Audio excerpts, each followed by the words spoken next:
Herkese merhaba. Bununla ilgili çok sorular soruldu geçmişten beri. En son bir arkadaşımız daha sordu. İlk kapı kasalarını mı takacağız, parkeyi mi yapacağız? Arkadaşlar, döşeme malzememiz parke, seramik, arada geçiş çıtası, Z çıta veya balık sırtı kullanabilirsiniz. Buradaki mantık, döşeme malzemenizi yaptıktan sonra bakın kapı kasası direkt seramiğin üzerine gelmiş. Yani fayans, seramik her ne derseniz bunun üzerine geliyor. Kapı kasasını bundan önce koyarsanız zaten nereye koyacaksınız? Şapın üstüne oturtacaksınız. Bunun üzerinde buralarda merkezler oluşacak. Seramik, derz dolgu vesaire. Çok saçma, çirkin bir iş olacak.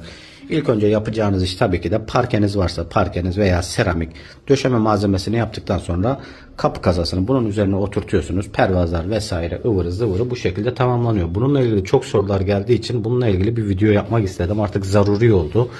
Mesajı da ekleyeceğim ekran görüntüsü olarak.